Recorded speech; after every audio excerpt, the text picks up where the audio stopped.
What do you say, everybody? Welcome to the Bama Insider YouTube channel. Like, subscribe, give us a thumbs up, hit the bell as we talk Alabama football and recruiting with Andrew Bone on the, obviously, the Andrew Bone Show, Recruiting with Andrew Bone here on the Bama Insider YouTube channel. What's up, Bone? How's it going, Mick? You doing all right?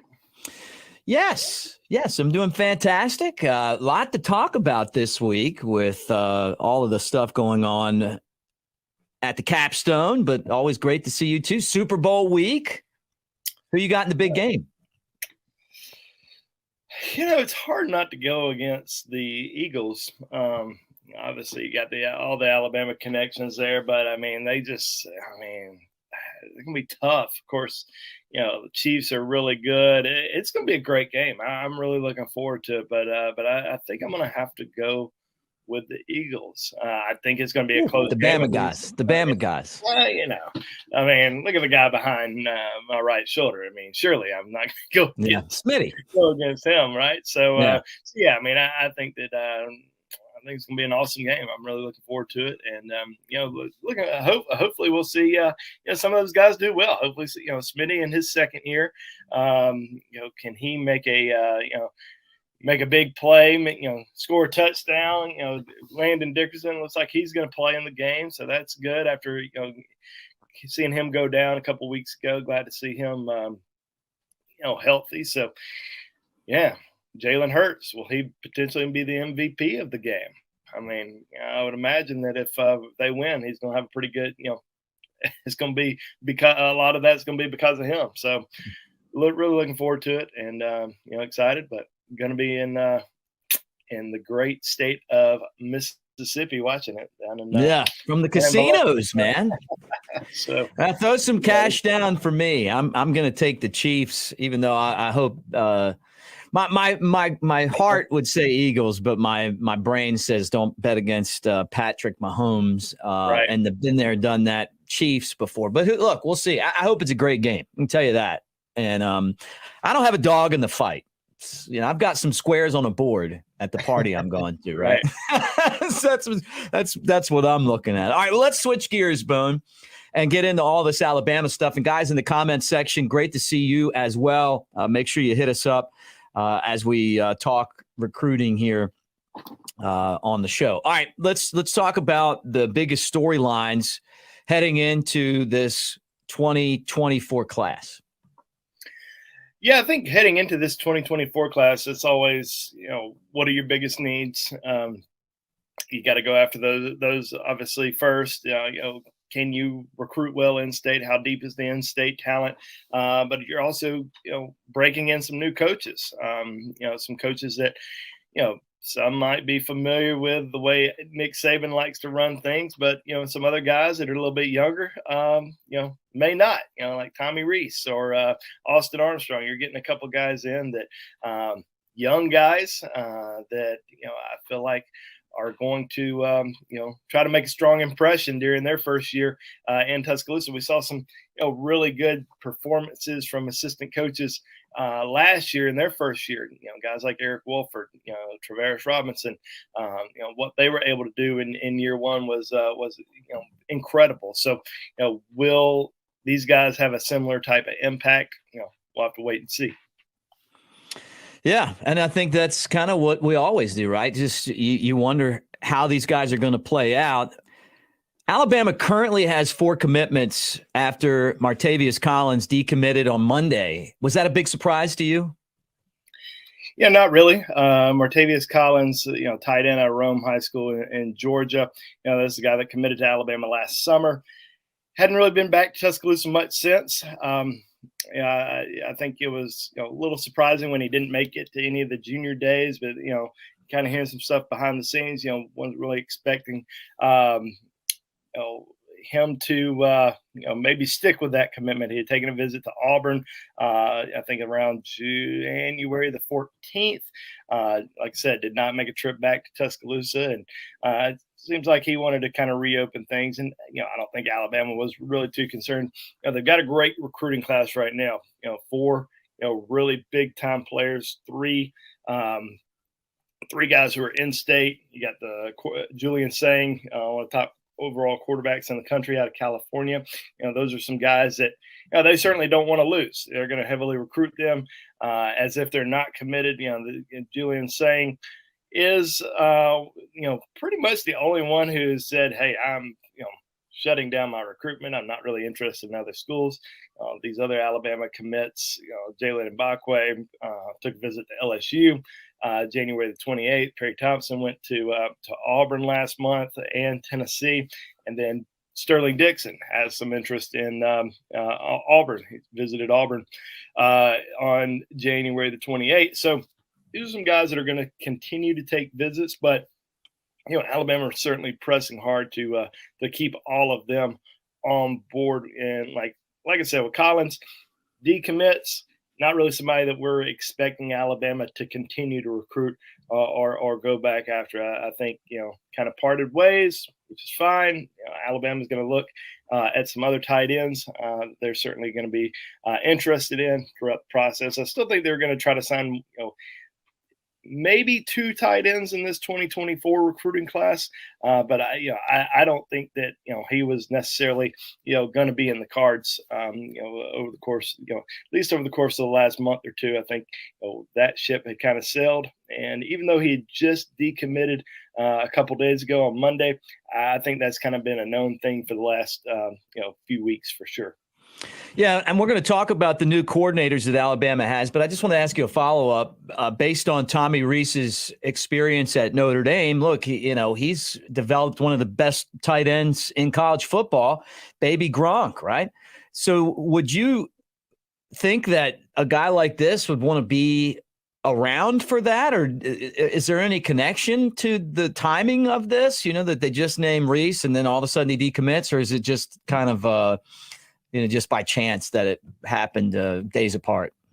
I think it's just a coincidence. I don't really see that as being, something that, really played a major part. Like I said, we had kind of heard that, they had kind of split ways a few weeks ago, rather than just, even though Martavious Collins announced that decision this week, we had heard it was more mid to late January when that all kind of transpired. So I don't think it really had anything to do with it.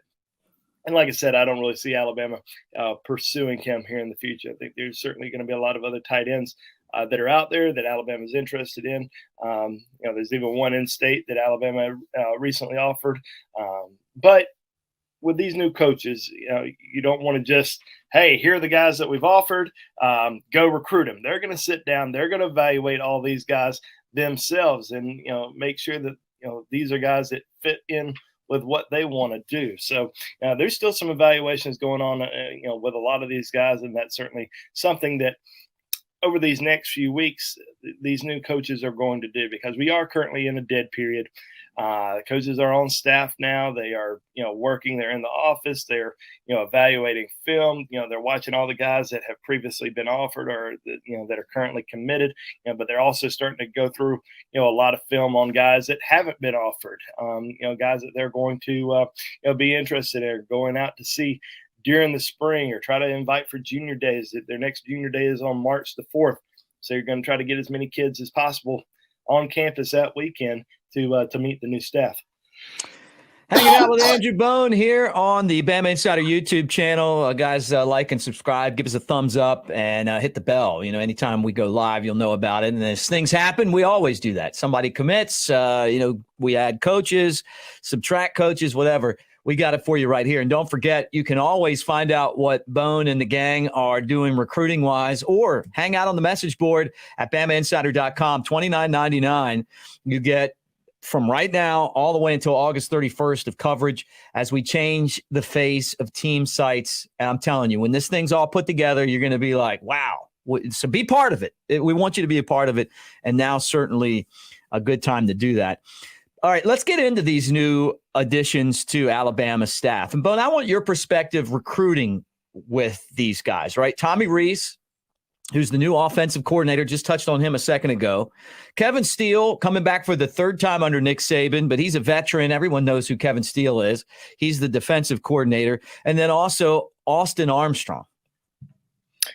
Yeah, I mean, We haven't heard for certain the areas that these guys are going to take over. I would imagine with Coach Steele, probably not going to have a wide range. I remember when Eric Wolford came in last year, and even Travaris Robinson. These were coaches that were placed in so many different areas because these are relentless guys. They're going to go out there and grind and be on the road and love it. Whereas Coach Steele, he's done all that.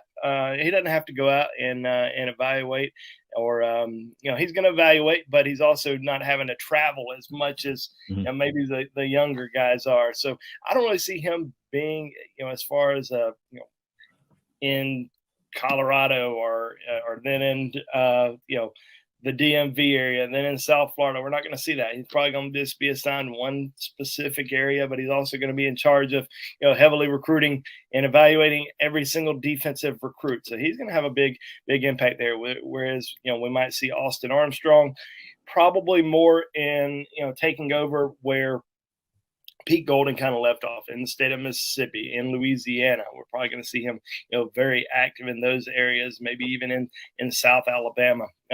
Tommy Rees, I would imagine he's probably going to recruit the Midwest. Eric Wolford, Freddie Roach, those were areas that both of those coaches recruited over the course of the last couple of years. Wolford, being first-year coach last year, started recruiting that area a little bit harder. But I think with Tommy Rees's background, being, a Chicago, area guy, I certainly think that he's going to have that area going to heavily recruit it. But we've also heard that he's also going to recruit the Tuscaloosa area, and that's an area that Bill O'Brien recruited when he was on coaching staff. So wouldn't be surprised if he also has the Northeast area, another area where Bill O'Brien heavily recruited for Alabama. But I certainly think that these are some guys, especially Austin Armstrong and Tommy Rees. They're young. They're going to try to make as much of an impression as they can for Nick Saban. Not only on the field, but off the field in their first year, kind of like what we saw, with the new guys, on the staff last year. I mean, Coleman Hutzler was able to, even though he didn't have a huge group of signees, he was also responsible for recruiting Keon Keeley to Alabama, and Jonze Pierre, and Alabama's kicker commitment, Connor Talty. You look at Joe Cox, his first year. It didn't have a huge group, but was able to help flip Ty Lockwood and helped Alabama land Jaron Hamilton, 4-star receiver out of Florida. So everybody's not Travaris Robinson going after Caleb Downs and Justice Haynes, but some guys can still make big impacts, in their first year. And we saw that, even if it's just one or two guys, you're still going out there, you're still securing some big names, for the Crimson Tide. So I think Austin Armstrong, based on, we hadn't had a lot of, hadn't really heard much from kids, regarding Kevin Steele or Tommy Rees just yet. But as far as Austin Armstrong, this is a guy who's been on campus for a little bit. He was in at that first junior day on January the 14th. So he's been at 2 junior days now, developing relationships with kids. Some of the guys, including Sterling Dixon, who's an Alabama commit, had a previous relationship with him. Said that Austin Armstrong had recruited him when he was at Southern Miss. So there was a connection there. Really likes him a lot. And he's certainly a guy that I can see making a tremendous impact out of all the guys in his first year in Tuscaloosa. Hanging out with Andrew Bone here on the Bama Insider YouTube channel. Great to have all you guys killing it in the message board. Love to see you, and thank you for being here. All right, so we talk about the new guys. What about the second-year coaches? Who do you think of the second-year coaches will thrive this cycle? It's going to be interesting because I think that, even the guys who thrived last year, Eric Wolford, Travaris Robinson, I think those guys can still have a lot of success, just because, they have a big area. They are going after, premium type players. And, you look at Eric Wolford, we talked about the success that he had on the offensive line last year. It's another year where Alabama still needs to get 4 or 5 really good offensive linemen. You've got to continue to build that depth on the offensive front. So he could have another great season, recruiting season for the Tide. Travaris Robinson, I think, even though he had a really good recruiting class, I think there was a couple guys that he really hoped he was really hoping would sign that he missed on. So probably left a little bit of a bad taste in his mouth. So he's work even harder this year. So those are guys that we're going to continue to see success on the recruiting trail. But I think one guy in particular is Joe Cox. We've seen him out a lot throughout these last couple months on the recruiting trail. I think he's a guy, being a younger guy, played at Georgia, connects really well with a lot of recruits. And, we saw the success that he had in this first year, especially flipping an Ohio State commitment in Ty Lockwood. What's he going to be able to do in year 2? That's a guy that I can kind of see having a big year in 2024 for the Tide. What do you think our biggest needs are? I think going into this recruiting cycle, after all the success in 2023, signing the number 1 class, and 5-star after 5-star after 5-star, you still have to build your O-line and D-line. You've got some great players on the offensive line, 5 offensive linemen, but you look back in the previous class, there was only 2 offensive linemen. Technically 3, but one of them left, the program after a month or 2. So they only signed 2 offensive linemen. So yes, great offensive line class this year, 2023, but still got to build, still got to get 4 or 5 more offensive linemen. Still got to, grow that defensive line. There was a little bit of a drop off as far as depth on the defensive front. The last few recruiting cycles, they signed 4 really talented defensive linemen in this class, including the number 1 defensive lineman in the country, James Smith out of Carver in Montgomery. But you got to continue to build on there. So probably not a lot of in-state defensive linemen this year that they're really going to go after. Of course, last year it was a really deep defensive line unit. A couple of those guys ended up going out of state. Alabama was able to keep a couple kids in state, but probably going to have to look more out of state this year on the defensive line front. Then inside linebacker. I think inside linebacker is going to be very critical for Alabama in this recruiting class. There's 2 guys in state who have already been offered. So I think that, we could see some in-state inside linebackers. Sorry, I was getting a little tongue twisted there, but in-state inside linebackers. D'Angelo Barber at Clay Chalkville.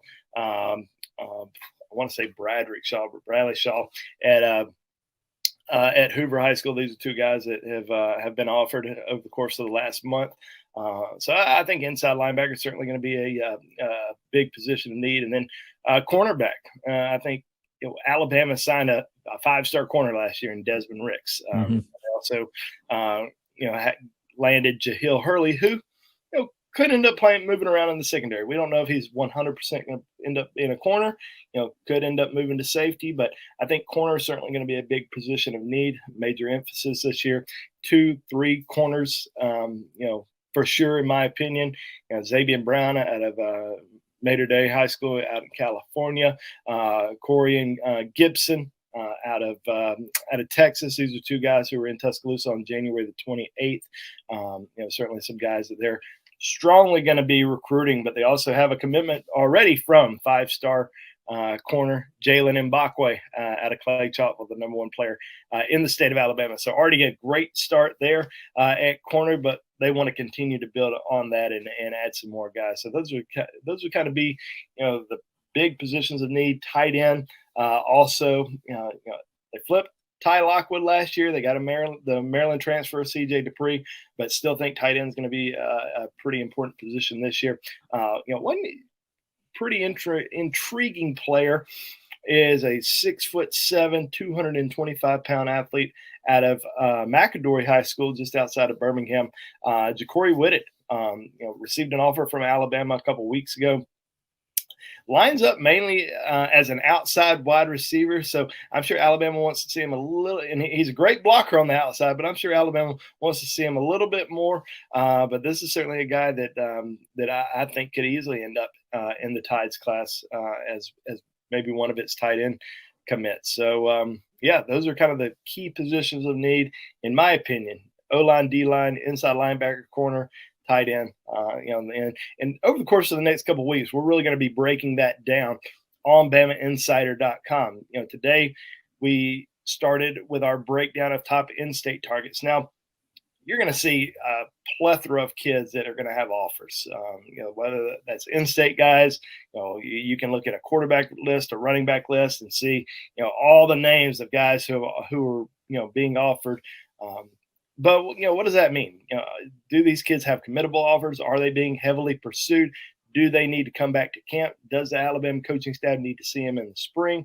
Or can they call Nick Saban right now and make that commitment to him? So we really kind of break that down to our subscribers on BamaInsider.com. So today, what we looked at is the top offensive in-state targets. So there's probably there's more in-state targets that have had offers than guys that we're actually talking about. So the guys that we're actually talking about on Bama Insider in our story today are the guys that Alabama is actually heavily pursuing right now, and guys that we're going to continue to watch in the coming months. And of course, the recruiting board, it changes just about every single week. So you might have one guy who is a guy that can commit right now, and 3 months from now may not be able to have may not have that chance. And there might be somebody that we're not even talking about yet who's going to get that committal ball for sometime this spring. But we kind of share where things are as it stands right now, and we're going to keep everyone up to date, up to speed over the course of the next several months. Yeah, look, you guys can be part of this, and I got to say this too. Now that we're part of On3, it really is exciting to kind of watch the direction that Shannon Terry, who's created a lot of these sites that we look at, right, for recruiting over the years, and then now he's putting On3 together, and obviously Bama Insider's part of it. And the way that you take like a montage of everyone's theories on scouting, on recruiting, some way differently, based on the success that and maybe the experience that the people that they have evaluating is. But it's cool how you kind of take that montage, guys like Bone from all over the country, from different sites, put it together. All of that's available at BamaInsider.com. So it's not like, hey, we're afraid to say 24/7 Sports or ESPN or Rivals. No, I mean, we're looking at all that stuff. And I think that gives you a really good total picture of what this thing and what a specific player looks like, what the entire picture of a recruiting class looks like. You can get all of that at BamaInsider.com. So that's why, look, $29.99 from now until August 31st is a great deal. You're part of something really cool. And like Bone said, this stuff is constantly being updated with the best experts in the country that work with us, Bone. Yeah, absolutely. And, we've got a great team at Bama Insider. We're not just a YouTube channel. I mean, we got the YouTube channel, in my opinion, in the Alabama market. And we try to dominate that, but we also have an unbelievable team over at BamaInsider.com, guys that bring it every single day. Clint Lamb on the team front. Jimmy Stein also brings the heat on the message board, but also, some great team coverage. And then, Joseph Hastings on the recruiting front. He's a young guy that likes to go out and see a lot of different recruits, and is a really hard worker on our site. So I think a lot of these guys really starting to come into their own and develop themselves as leaders in the market. So we're really fortunate to have them on our site, but also looking forward to the future, because there are big plans coming in the next few months, and we're going to have the ultimate Alabama team site. Even though we're great right now, in my opinion, it's only going to continue to get better and better and better. And we won't we want people to be part of it. We want Alabama fans to join and talk with us every day, not just on, you can watch this show, but come talk to us. Hang out with us on BamaInsider.com. We're on the message board every single day. You can post on there right now. And I'm going to answer that question, regardless if it's about football recruiting or, if it's about the latest episode of The Last of Us. I mean, we're going to talk about it. We're going to hang out. We're going to have a good time. Well said, my friend. Well said, my friend. All right, guys, let's talk about this in-state recruiting battle, right? I mean, now that you've got Auburn with Hugh Freeze, you got Alabama with Nick Saban, there's going to be a lot of really interesting battles going on for some of the state's top talent, right? And a couple of those guys on the offensive side of the ball, I wanted you to mention, Bone, kind of give us a breakdown of one guy who hails from Tuscaloosa County. I was the play-by-play guy there for about a decade, right? So that's my school, Wildcats. Kevin Riley. I think it's awesome that County High has a player that could possibly end up at Alabama. And then Cameron Coleman, who is from Central Phoenix City High School. Give me. These are two of the big-time players that Alabama, and I'm sure Auburn and a lot of other teams and schools would love to have. Yeah, I mean, these are two guys that that are on the short list of in-state targets for Alabama. Cameron Coleman, terrific athlete, 6'3", 190 pounds, wide receiver. Also a star basketball player at Central. This is a guy that Alabama extended an offer to a couple weeks ago. I think they really like him a lot. Receiver is going to be in a pretty intriguing position in this year's class because Alabama's had a great 2022 class at the receiver position. A lot of those guys coming back now. Obviously, they ended up losing one of those guys, Aaron Anderson, who transferred to LSU. But you got some good talent coming back. You got some great talent in this 2023 class that they just signed. Incredible wide receiver group. But now, how are you going to be able to get some great players in this 2024 class? You already have Perry Thompson from Foley High School committed to you. I don't think we're going to see, 50 scholarship offers at the receiver position this year. So it's going to be very selective at the position. Cameron Coleman, certainly one of those guys that Alabama has high interest in. They also want to get him back on campus, sit down with Coach Saban, meet with him because the offer did come from Eric Wolford, Alabama's offensive line coach, who now has that recruiting area. So that's a area that Charles Kelly recruited before he left to become the defense coordinator at Colorado. So now Eric Wolford has the area, and obviously we saw what he was able to do in that first year at Alabama. Will he be able to have some success, close to enemy territory over in Central Phoenix or over at Phoenix City? So we'll see what he's able to do, but this is certainly a guy that they like a lot. Kevin Riley, as you mentioned earlier, from Tuscaloosa County, really is kind of, flown under the radar, so to say. But you go watch his highlight film. I mean, it's, really incredible. He's 6 feet tall, about 195 pounds. Probably, I mentioned this in our story, a little bit more similar to a Kenyon Drake or a Jahmyr Gibbs type player, more so than a Brian Robinson or a Najee Harris type player. I mean, just very elusive, has great speed, ability to catch the ball out of the backfield. Received an offer from Alabama a few months ago, and I think they really really have very strong interest in him. And like you said, local kid, so you don't have to recruit too far away from home to go out and get somebody. But these are also two positions. Like I said about wide receiver, how many receivers will Alabama be able to sign in this class? I think it's probably going to be 3.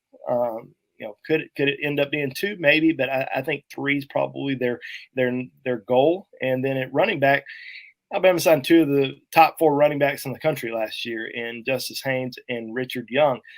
But they're also probably going to lose some after this year. Roydell Williams entering his senior season. We'll have to wait and see.